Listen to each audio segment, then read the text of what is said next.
Assalamualaikum warahmatullahi wabarakatuh. My name is Nur Aini Shazwani binti Muhammad Idris. My matric number 1182113 from KMA2. Today, I would like to present about one technique of investment, which is Can Slim for MCT Berhad. First of all, let's see the background of the company. MCT Berhad is an integrated property developer with in-house capabilities consisting of development planning, architectural and engineering design, project management, and construction. It established in 1999, and MCT Berhad derives most of the revenues from property development and construction activities through its operations spread in Malaysia. And it also has been listed on the main market of Bursa Malaysia Securities Berhad on 6 April 2015. Okay, what is CanSlim? CanSlim, created by Investor Business Daily William J. O'Neill, is a system for selecting growth stocks using a combination of fundamental analysis and technical analysis. It brings meaning for current earnings, annual earning growth, news management or news product, supply and demand, leader and laggard, institutional investor, and also market direction. Now let's see to the first element, which is current earnings. What is current earnings? Current earnings are the net income or loss of the business of a company.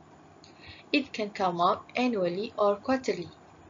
Current earnings can be obtained from annual report that obligated to all public listed company to prepare it. This is the performance of MCT Berhad. In the fourth quarter of 2020, net profit of MCT Berhad was 38 million ringgit, which means there was increase of more than 1000%. Even in the fourth quarter in 2019 and first quarter of 2020, the company was facing loss, but the company succeeded to gain profit at the fourth quarter of 2020.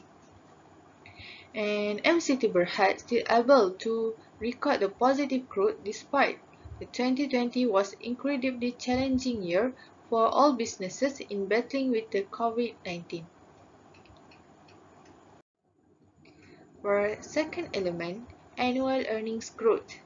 Basically, it is the net income that a company obtained for the current year. Annual earning represents a trend of sustainable growth of a stock. This graph shows the performance of annual earnings growth of MCT Berhad. According to the graph above, MCT Berhad has gained profit in the year 2019, but unfortunately, MCT Berhad has suffered loss in the year 2020.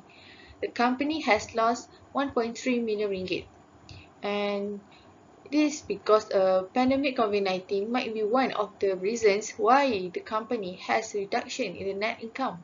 Due to that, earning per share for the company has decreased from 2 ringgit 91 cent per share to 10 cent per share. For the third element, which is news, new product, and new management. News or new product directly or indirectly can be a catalyst for a company. According to the creator of CanSlim, which is William J. O'Neill, new product, new management, and new heights a company requires a trigger for a solid climb in price. Here is the news regarding the new product for in MCT Berhad. The news is about new product that will be launched by MCT Berhad. The project involves Itas Damansara, which is jointly developed by MCT Berhad and Ayala Land Incorporation. In the news also mentioned about MCT upcoming project in 2021. It shows that the company is doing well and has a good performance since there will be other new project in future. By launching new product or project, a business may drastically change the value of share. Next is supply and demand. The supply and demand of shares in the market is crucial to determine the price movement of a stock. If there are more people want to sell the stock rather than buy it, there would be greater supply over demand, so the share price would fall. If there are more people want to buy the stock rather than sell it, so the share price would increase due to greater demand than supply. According to the table above, it shows the volume and average volume of shares for MCT Berhad. For this company, the daily volume was less than the average volume of stock. Therefore, the stock of the company was oversold, which means supply more than demand. Supply and demand of the stock significantly affects to the price. Now we move to leader and laggard.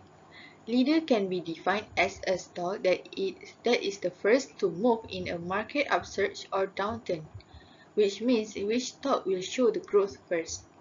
A stock that is underperforming as compared to its relative benchmark or other stocks is named as laggard, and it will have a low average return than the market. This graph shows the share price movement for MCT Berhad. MCT Berhad is listed in the construction and property sector, and there are another two stocks that correlated with MCT Berhad, which is to make comparison, which is Huayang and Ecoworld. As we can see in the graph, the orange line is represent to Huayang, and the green line is represent to the Ecoworld, and the blue line is for MCT Berhad. The comparison is made between MCT Berhad, Huayang, and Ecoworld. Based on the graph above, MCT Berhad is laggard because it has the lowest growth compared to Ecoworld and Huayang. Meanwhile, Huayang is the leader within this sector due to active growth and best performance among the other companies. Next element is institutional investor. According to the Securities Commission of Malaysia, institutional investors are asset owners and asset managers with equity holdings in corporations listed on Bursa Malaysia. Investee companies are corporations listed on Bursa Malaysia. Based on the table, there are several institutions have been invested on MCT Berhad. For instance, Region-Wise Investment Limited and AIA Berhad. Region-Wise Investment Limited owns the biggest portion of stock in MCT Berhad. As we can see here, the adjusted float is 35.28%. It means the number of retailers is little, so it will affect to the price fluctuation if there are any price movement towards the share price. For the last element of cancelling, which is market direction, basically it is a technical analysis. There are three types of market directions, which are uptrend, downtrend, and consolidation, which means sideways. Stock purchases preferably can be done when the market is growing, and defensive action must be made when the market directions fall. As we can see here, this is a graph for it shows the trend for share price movement for MCT Berhad. There are two lines, which are the blue line will represent for the long term, and the orange line is represent for short term. The market direction for MCT Berhad is going downtrend in the long term, but conversely in short term the stock is experiencing uptrend market. From the market directions, investors or traders can predict which stock that can move up or down by looking the trends. So it will prevent investors from having or suffer big losses. In conclusion, cancelling analysis insists us to be picky in selecting stock before we make any purchase. And based on the cancelling just now, we can see that mostly the stock scores in the fundamental part, which are current earnings, new product, and new management, and institutional investors. These three criteria have positive outcome and good performance compared to other elements. Based on the analysis, it is not preferred to invest in MCT Berhad because the stock is having a market downtrend. It might be risky, especially for short-term investment. That's all from me. Thank you.